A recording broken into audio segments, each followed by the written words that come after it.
သူကိုမှအောင်မချိုးတတ်တာကအင်္ဂါတွေကကိုတကယ်ခင်တဲ့သူကိုတကယ်ချစ်တဲ့သူစိတ်ငဲအမှန်နဲ့ချစ်တဲ့သူတွေအပေါ်ကိုပဲအချော်ပေးတတ်တာပါ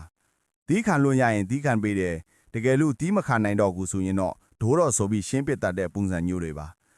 အင်္ဂါနဲ့နံတွေကအယမ်းပြတ်သားတယ်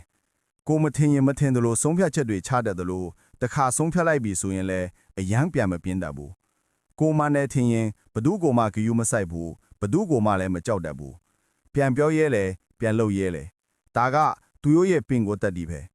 အင်္ဂါနဲ့တော်များများကသူတို့ရဲ့ပုံကူရေးကိစ္စတွေမှာစိတ်တန်ရာတွေအနည်းနဲ့အများတော့ရှိခဲ့ဘူးကြတယ်အဲ့ဒီစိတ်တန်ရာတွေကြောင့်ပဲလူတွေကိုလွယ်နဲ့မယုံတတ်တော့ပဲအခုလိုအယမ်းပြတ်သားလာကြတာဖြစ်ပါတယ်သူတို့ရဲ့ပြတ်သားမှုဟာကိုကာကွယ်တဲ့နီလန်းတစ်ခုပဲလို့မြင်လို့ရပါတယ်သူတို့ဟာခေါင်းဆောင်ကောင်းတွေဖြစ်ပြီးစိန်ခေါ်မှုတွေကိုရင်ဆိုင်ရတဲ့တတိရှိသူတွေပါဒီပြတ်သားတဲ့စိတ်ဓာတ်ကြောင့်ပဲဘဝမှာအောင်မြင်မှုတွေကိုအခက်အခဲမရှိရယူနိုင်ကြတယ်သူတို့ရဲ့ယုံကြည်မှုနဲ့ဆုံးဖြတ်ချက်ကတခြားသူတွေအတွက်စံနမူနာပါပဲသူတို့ရဲ့အားနည်းချက်ကတော့အဲ့ဒီပြတ်သားမှုကြောင့်အေးအေးတေးတေးနိုင်သွားတတ်တာပါအင်္ဂါတွေကသူတစ်ပါးကိုကူညီတတ်တဲ့နေရာမှာလဲနှစ်ယောက်မရှိဘူး